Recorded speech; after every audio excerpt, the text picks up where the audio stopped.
Je pose la question. Oui, tu peux poser la question. Donc, tu devais, Denis, participer au salon Masonica du mois d'avril qui, la Covid faisant que nous l'avons reporté.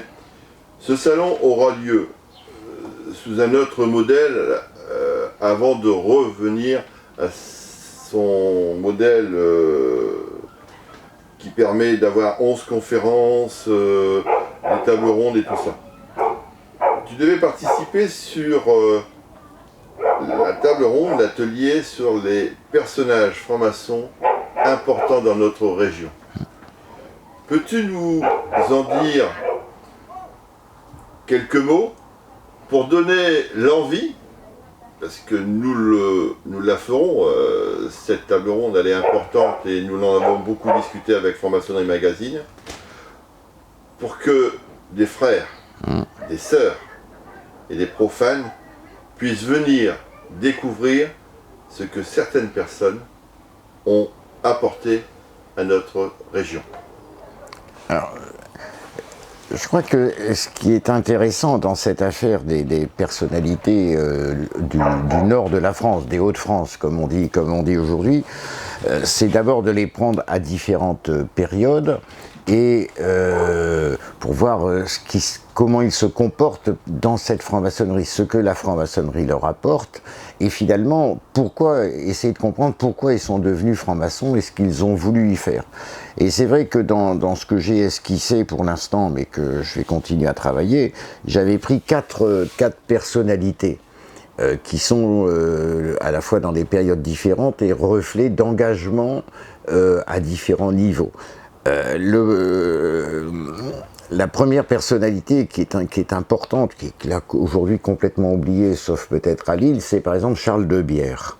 Et Charles de Bière, qui était un homme radical, franc-maçon du Grand Orient de France, médecin, homme politique, etc. Et c'est le reflet à la fois qui est mort, qui doit être mort en 1932, si je me souviens bien, mais quelqu'un d'extrêmement important. Par exemple, c'est la dernière grande personnalité radicale à avoir présidé le Conseil de l'Ordre du Grand Orient de France. Mais c'était un homme politique local, premier maire adjoint à la mairie de Lille. C'était un médecin, un hygiéniste. Et par exemple, dans ses travaux, dans ses premiers travaux de médecin, il a esquissé ce qui devient aujourd'hui un peu actuel, ce qu'on commence à comprendre de plus en plus aujourd'hui, la possibilité qu'il y ait un troisième sexe. Ça, il l'a esquissé dans ses travaux dès la fin du XIXe siècle. Ça, c'est un point. Donc, personnalité importante. La deuxième personnalité que je mettrai sans doute un peu en valeur aussi, c'est Émile Basly, ou Bali, comme on dit, grand syndicaliste, socialiste, franc-maçon, etc. Et c'est un grand dirigeant du syndicat des mineurs du bassin du Nord-Pas-de-Calais. Et cette personne se retrouve, elle aussi, cette personnalité se retrouve, elle aussi, franc-maçonne. La troisième personnalité, bien sûr, qu'on ne peut pas éviter dans le nord de la France, c'est Roger Salengro. Roger Salengro, dont on connaît la triste fin en 1936, mais qui était un frère, un socialiste, ministre du Front Populaire, grand élu local, etc., franc-maçon de la Grande Loge de France. J'y reviendrai dans quelques instants. Et la quatrième personne que je souhaiterais mettre en valeur, enfin en présentation, c'est bien sûr Guy Mollet. Guy Mollet, franc-maçon du Grand Orient de France depuis le début des années 30 jusqu'à son départ en 1969, et grande personnalité importante, nationale et internationale et locale. Avec donc ces quatre personnalités sont le reflet à la fois d'une époque, parfois de problèmes, de tensions ou d'engagements différents. On dit souvent que la Grande Loge de France est entre guillemets plus à droite que le Grand Orient de France. Quelqu'un comme Roger Salengro était à la Grande Loge de France. Donc ça permet de comprendre finalement ce qu'est l'engagement maçonnique, pourquoi on s'engage, comment on s'engage. C'est un peu tout ça. Sur le cas d'Émile Basly, c'est de revenir sur les divisions au sein de la famille ouvrière et socialiste sur la franc-maçonnerie. Certains sont pour, certains sont contre. Pourquoi on est pour, pourquoi on est contre? Et c'est un peu tout ça. Et par exemple sur Guy Bollet aussi, c'est de dire est-ce qu'il a fait un usage de la franc-maçonnerie dans ses activités quotidiennes? On a ses archives, on voit pourquoi il est devenu franc-maçon. Il devient franc-maçon au moment des événements de février 1934, quand la République est menacée. Donc il veut ajouter une corde supplémentaire finalement au combat pour défendre la liberté, la République et la démocratie. Et c'est tout ça qui se mélange un petit peu, quoi. Mais je ne serai pas seul à en parler, puisque on va se confronter pas forcément, mais on va s'enrichir les uns les autres. Tout à fait. Alors, nous te remercions de nous avoir reçus ici à Wimereux, où pour le travail spirituel comme pour le travail non spirituel, le cadre nous permet de voir au loin l'Angleterre, de voir plus près la mer, d'être aujourd'hui et dans le nord avec le soleil, ce qui veut dire que nous avons la chance d'être dans un lieu calme, reposant, qui aide à la réflexion, et justement, à la réflexion, une question qui, quelque part, doit interpeller les frères, les sœurs, mais aussi les profanes. Qu'apporte la franc-maçonnerie à une personne qui devient initiée, mais aussi, que devrait faire la maçonnerie pour pouvoir ramener d'autres personnes de tout lieu culturel, éthique et professionnel? Alors, sur la première question, sur la première partie de la question, je ne peux parler que de moi. Je suis peut-être le moins mal placé pour parler de moi, mais je pense que moi, ce que la franc-maçonnerie m'a apporté, c'est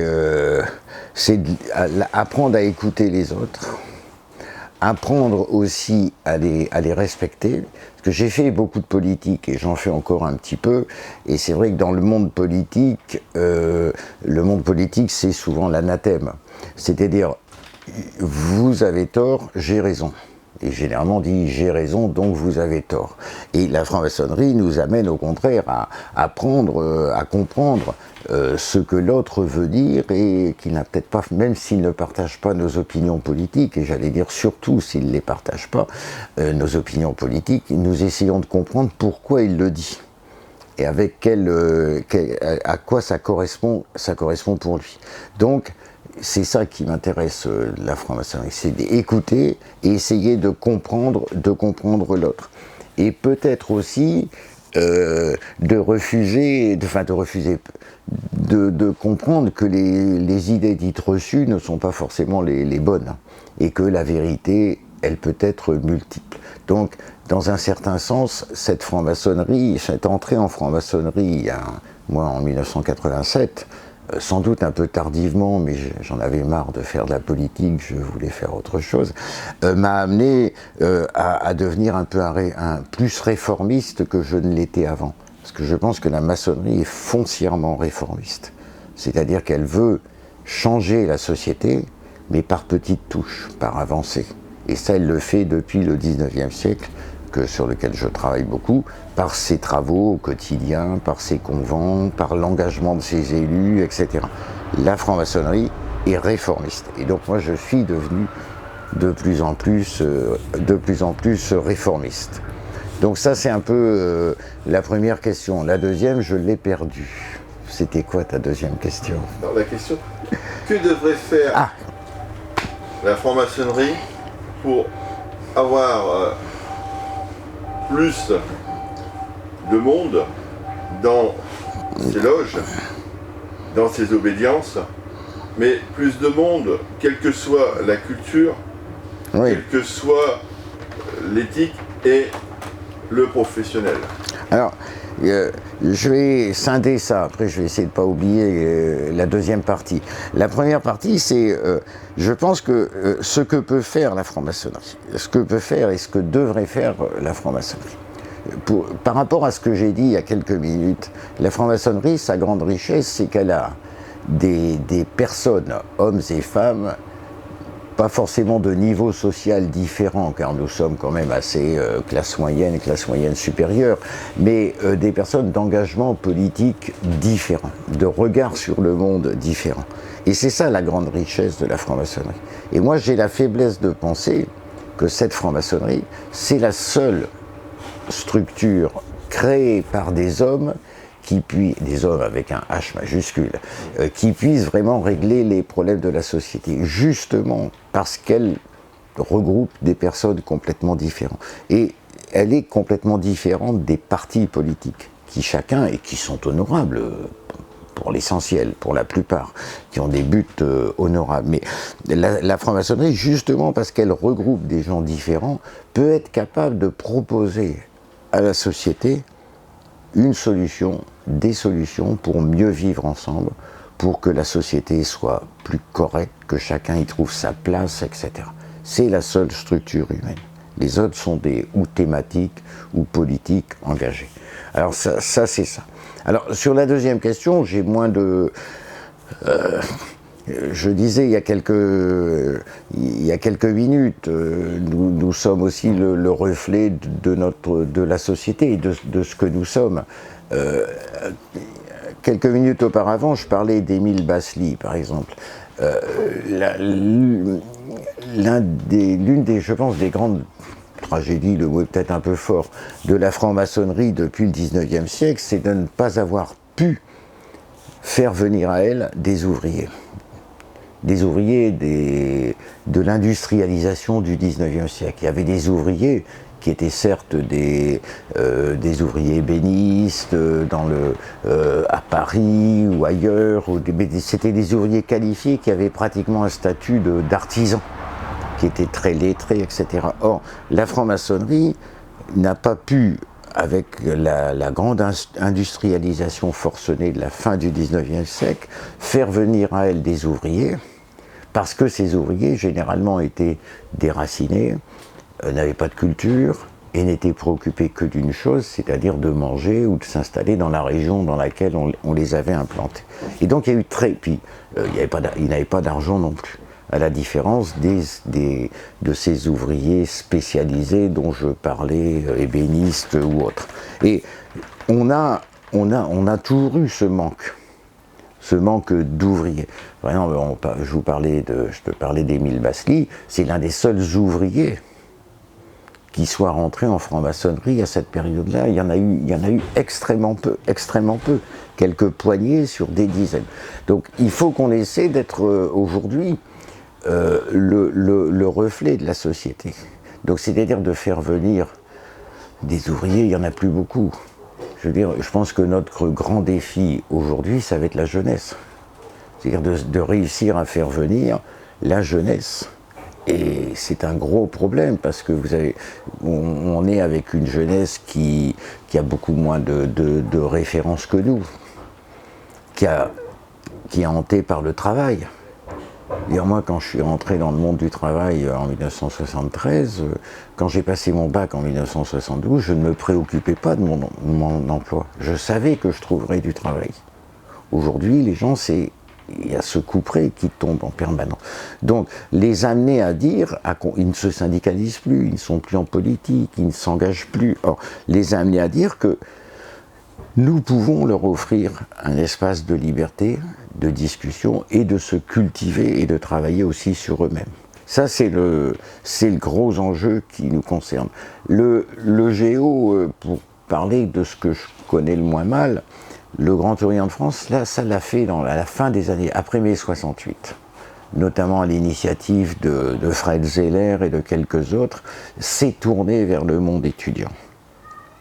Et avec à marche forcée, j'allais dire, donc aller dans les universités, etc. Ça a marché. Aujourd'hui, il faut qu'on reprenne ce combat-là. Donc, je pense que nous sommes les seuls à pouvoir changer vraiment la société, et nous sommes les seuls, et nous devons nous tourner vers la jeunesse.